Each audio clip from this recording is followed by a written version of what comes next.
Welcome to my YouTube channel Ramji 3D classes mathematics academy. आज आपके लिए पॉलीटेक्निक सेकेंड ईयर का थर्ड सेमेस्टर में जो मैथमेटिक्स पोर्शंस है उसकी फुल इन्फॉर्मेशन है, तो वीडियो के अंत तक अवश्य रहें। इसमें आपको पेपर के पैटर्न के बारे में पता चलेगा, किस पार्ट से कितना आता है। ये फुल इन्फॉर्मेशन आज की इस वीडियो में मिल जाएगी आपको। तो देखते हैं क्या है इसमें, क्या है न्यू पैटर्न में। Paper pattern applied mathematics third second year third semester है, जी सेकेंड ईयर का थर्ड सेमेस्टर है। पॉलीटेक्निक में ऑल ब्रांचेस के लिए कॉमन रहता है। 2021-22 का न्यू पैटर्न है। तो देखते हैं पार्ट ए में।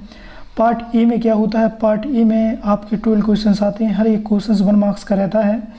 तो आपको सिर्फ इसमें 10 क्वेश्चंस ही अटैम्प्ट करने पड़ते हैं। इस तरीके से वो पार्ट आते हैं, ABCDEFGHIJKL, इस तरीके से पैटर्न के में आता है। इस तरीके से जो पैटर्न आता है, सिर्फ आपको इसमें 10 क्वेश्चन ही अटैम्प्ट करना है, हर एक क्वेश्चन 1 मार्क्स का रहेगा, तो आपको 10। इसके बाद पार्ट बी में देखते हैं, पार्ट बी में 7 आते हैं, सिर्फ आपको 5 क्वेश्चन ही अटैम्प्ट करने हैं, हर एक क्वेश्चन 2 मार्क्स का रहेगा, तो 2 × 5 आपका 10 हो जाएगा। इसी तरीके से पार्ट सी देखते हैं। पार्ट सी में इसमें सिर्फ 2 ही क्वेश्चन अटैम्प्ट करने हैं, हर क्वेश्चन 5 मार्क्स का रहेगा, 2 × 5 तो आपका 10 हो जाएगा। इसके बाद पार्ट फोर्थ में देखते हैं, पार्ट डी में देखते हैं, जिसमें पार्ट 4 से स्टार्ट होता है। इसमें सिर्फ आपको क्या करना है, सिर्फ 2 क्वेश्चन ही अटैम्प्ट करने हैं, 2 × 5 तो आपका इसमें से भी 10 हो जाएगा। इसके बाद पार्ट ई देखते हैं। पार्ट ई में क्या है, इसमें भी आपको 2 क्वेश्चन अटैम्प्ट करने पड़ते हैं, हर एक क्वेश्चन 5 मार्क्स का रहता है, तो आपको 10 मार्क्स जी दिला देगा। तो इस तरीके से पार्ट में डिवाइड किया गया है, part A, part B, part C, part D, part E. इसके बाद देखते हैं क्या है, टोटल मार्क्स का जो पेपर बनेगा, पार्ट ए में 10, पार्ट बी में 10, पार्ट सी में 10, पार्ट डी में 10, पार्ट ई में 10, सभी को ऐड करेंगे तो कितना हो जाएगा, 50 हो जाएगा। तो इस तरीके से वो पैटर्न बनता है। पेपर का जो होल पैटर्न बनता है वो क्या होता है, 71 मार्क्स का बनता है। तो इसमें क्या है, पहले वाले जो पार्ट्स में आते हैं 12 क्वेश्चन आते हैं, 12 × 1 करोगे तो 12 हो जाएगा। पोर्शंस ए से, मतलब पार्ट्स ए से जो बनता है वो 12 मार्क्स का बनता है। पार्ट बी से देखते हैं, पार्ट बी में इसमें क्वेश्चंस जो आते हैं वो 7 आते हैं, हर एक क्वेश्चन 2 मार्क्स का रहता है। 2 × 7 या 7 × 2 करोगे तो कितना हो जाएगा, 14 हो जाएगा। तो पार्ट बी से आपका 14 हो गया। इसके पार्ट सी देखते हैं, इसमें 3 क्वेश्चन आते हैं, सिर्फ 2 ही क्वेश्चन अटैम्प्ट करने पड़ते हैं, लेकिन यहाँ पे होल पैटर्न की बात कर रहे हैं। तो देखते हैं 3 × 5 तो 15 हो जाएगा। इसके पार्ट डी देखते हैं। पार्ट डी में क्या है, पार्ट डी में देखते हैं 3 × 5 तो 15 हो गया। इसके बाद पार्ट ई में देखते हैं, इसमें भी 3 क्वेश्चन आते हैं, हर एक क्वेश्चन 5 मार्क्स का रहता है। जब इन सभी को ऐड करेंगे 12, 14, 15 और इसके बाद 15 को सबको ऐड करेंगे तो 71 होगा, मतलब होल पेपर जो बनता है आपका वो 71 मार्क्स का बनता है। इसके बाद नेक्स्ट देखते हैं इसमें क्या है। इसके बाद देखते हैं पेपर का सिलेबस के बारे में। पेपर के सिलेबस के बारे में देखते हैं, पेपर के सिलेबस में क्या क्या है।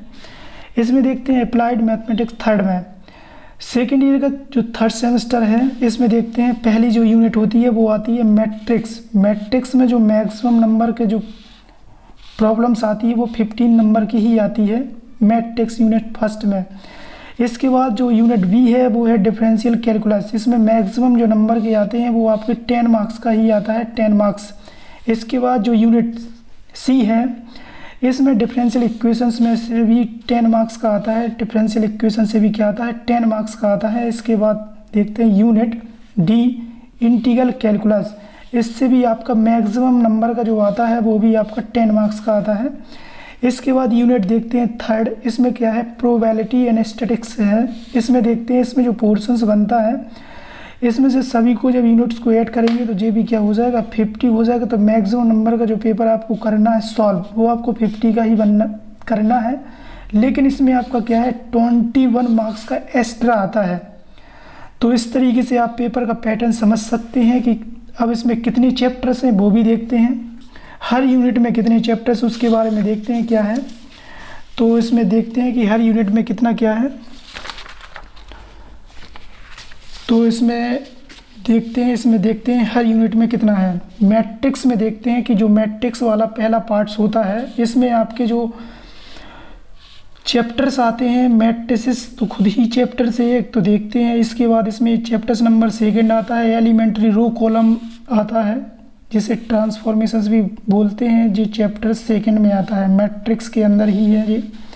इसके बाद इसी में आता है eigen values and eigen vectors और कैले हैमिल्टन थ्योरम, जो चैप्टर्स 3 में पढ़ना है आपको। यूनिट 1 के अंतर्गत आता है। यूनिट 2 देखते हैं। यूनिट 2 में क्या है, ordinary differential equation. Ordinary differential equation है, इसमें जो चैप्टर्स आते हैं वो 3 आते हैं। उन चैप्टर्स के नाम इस तरीके से हैं, differential equations of first order, differential equations of first order. इसके बाद जो आता है वो आता है linear differential equations of higher order, ये 2nd चैप्टर है यूनिट बी का। इसके बाद 3rd देखते हैं, simple applications of differential equation, जो यूनिट 3rd है यूनिट बी का। इसके बाद देखते हैं यूनिट सी, डिफरेंशियल कैलकुलस। इसमें आते हैं आपके 8 चैप्टर्स। उन चैप्टर्स के नाम इस तरीके से हैं। पहला है आइडेंटिफिकेशंस ऑफ सरफेसेस इन कॉनिक्वाइड्स, पहला चैप्टर से यूनिट सी का। इसके बाद देखते हैं इसमें जो दूसरा चैप्टर है वो पार्शियल डिफरेंशिएशन का है। इसके बाद देखते हैं तीसरा है वो है जैकोबियन का है, तीसरा चैप्टर जैकोबियन का है। इसके बाद देखते हैं 4 डिफरेंशिएशंस ऑफ वेक्टर्स है, 4 में डिफरेंशिएशंस ऑफ वेक्टर्स है। इसके बाद 5th देखते हैं, 5th में क्या है, ग्रेडियंट, डाइवर्जेंस एंड कर्ल है। इसके बाद 6 देखते हैं, इंटीग्रेशंस ऑफ वेक्टर्स है। 7th में क्या है, line surface and volume integrals है। 7th में line surface and volume integrals है। इसके बाद लास्ट इसी का है, इसमें है green, Gauss and Stokes theorem. Statements के अकॉर्डिंग इसकी प्रॉब्लम्स आती है, तो देखते हैं हर एक प्रॉब्लम्स 5 मार्क्स की आती है इस 8 वाले चैप्टर से। यूनिट जो सी में दिया गया है 8 चैप्टर्स, इसमें ग्रीन एंड गॉस स्टोक्स की जो थ्योरम के स्टेटमेंट से रिलेटिव प्रॉब्लम्स आती है। इसके बाद देखते हैं नेक्स्ट यूनिट, जो नेक्स्ट यूनिट है वो क्या है, पहला चैप्टर से 4 यूनिट का वो है लाप्लास ट्रांसफॉर्म। इसके बाद जो 2nd आता है वो इंटीग्रल लाप्लास ट्रांसफॉर्म है। इसके बाद जो 3rd आता है वो बीटा गामा फंक्शंस आता है। इसके बाद जो 4th आता है वो Fourier transformations and Fourier series आता है। लास्ट है यूनिट 5th में आपके 3 चैप्टर्स आते हैं, प्रोबेबिलिटी एंड स्टैटिस्टिक्स। तो देखते हैं 3 के, पहला है प्रोबेबिलिटी और दूसरा है binomial normal and Poisson distributions है। इसके बाद है 3rd में है methods of least square and curve fittings है। तो यूनिट्स 3 में आप, यूनिट 1st में है 3 चैप्टर्स, यूनिट 2nd में है आपके 3, यूनिट जो 3rd में है वो आपके 8 चैप्टर हैं, यूनिट 4 में है आपके 4 ही चैप्टर्स है, यूनिट 5th में आपके 3 चैप्टर्स हैं। तो टोटल्स जो काउंट करोगे 21, तो आपको जो टोटल चैप्टर्स दिए गए हैं पॉलीटेक्निक 2nd ईयर की जो मैथमेटिक्स है 3rd सेमेस्टर के, उसमें जो टोटल चैप्टर्स दिए गए हैं वो 21 दिए गए हैं।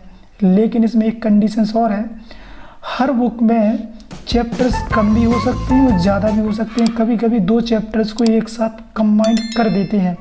तो इस तरीके से पेपर का पैटर्न दिया गया है पॉलीटेक्निक 2nd ईयर के 3rd सेमेस्टर में। तो इस तरीके से आप देख सकते हैं किस तरीके से पेपर का पैटर्न बनाया गया है।